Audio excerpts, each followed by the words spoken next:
Hello, music fans. We're here today talking with Ed Hamill, who goes under the name Hamill on Trial when performing a solo, acoustic, high-energy word hurricane. We're talking to him about his album Choochtown, which is celebrating a 20th anniversary and being released for the first time on vinyl by the prestigious record label New West, along with a CD with 11 bonus tracks.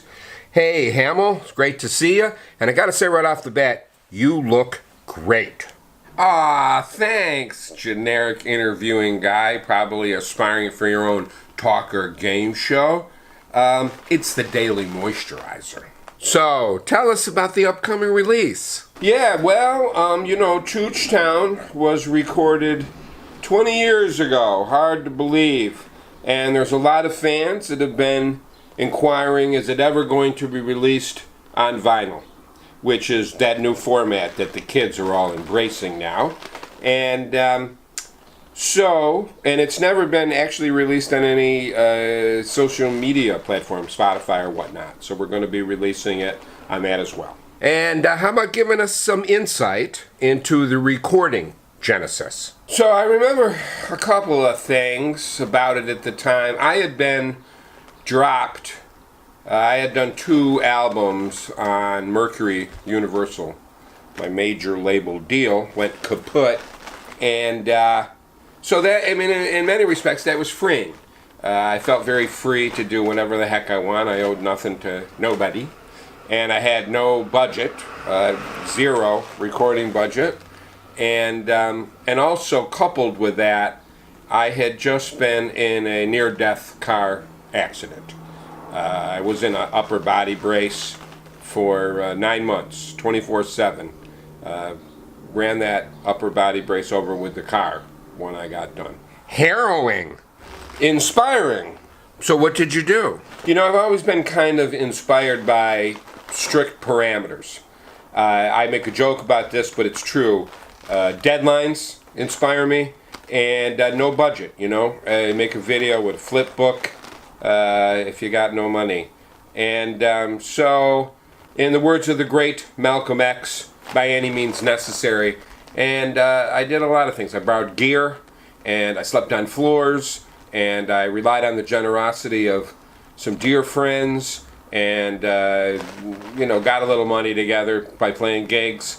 And particularly there was a couple of guys, Billy Nagorski, who was amazing. He let me record the majority of the album in his basement, and Grammy award-winning Phil Niccolo, one of the Butcher Brothers, has always been amazingly supportive, and so there at Studio 4 we did a bunch of recording, demos, overdubs, and mixing and mastering. And who would you say were the inspirations?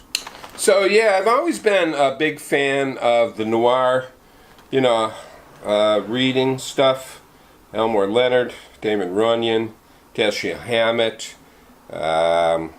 Raymond Chandler, and then I think, and then Pulp Fiction was you. I mean, Quentin Tarantino was a rock star in those.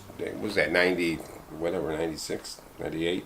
I don't know. He was a rock star anyway, and so conceptually, Pulp Fiction really inspired me. And there was the second Biggie Smalls album, which I think is Ready to Die. But I remember listening to that a lot. So between all those influences, it was very much me. That became Choochtown. I would have dreams as a kid. There was like a neighborhood, and there was a bar, and there was a movie theater. There was this little town in my dreams when I was a child. So I kind of used that. And then I worked in a crack bar, like if Night of the Living Dead had a Cheers. That's where I worked. So a lot of those guys, I knew those guys. So I'm curious, how was it received? So remember, I had no record deal at the time, but a friend of mine, Howard Thompson, Google him, huge supportive and great taste, and he's done amazing stuff with Suicide and Lemmy and John Lydon. And so he helped me get it licensed to a label over in New York called Evangeline, who they had previously been Silvertone, who had broke the Stone Roses out of Manchester. And then through them, it got reviewed in Uncut magazine, which at that time was, print media was very different in those days, infinitely more influential. And so it got a 5-star review and album of the month, and then ultimately the number 6 album of the year. And then, and that started my career in Europe. And you wrote a column for Uncut magazine after that, correct? Yeah, the column was about the disappearing bohemian scene in Manhattan. So tell us about the New West vinyl edition. So I'm really proud of the way this is coming out. New West, as usual, has made every effort to release a high-quality product. It's going to be on shocking pink vinyl, 180 gram, original artwork.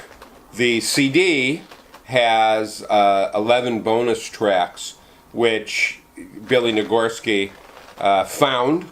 No one was more surprised than me in light of the fact that, his mom owned the house. I initially, when Billy said, hey, you can...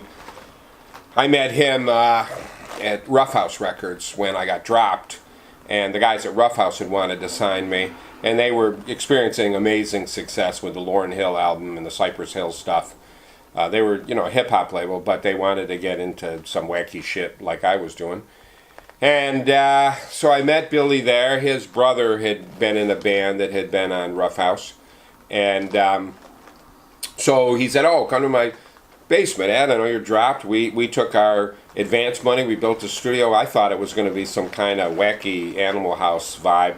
But no, he lived with his mother and his father in the suburbs, and his mother, I should say, could single-handedly give Catholicism a good name. She'd take in all the stray kids from the neighborhood.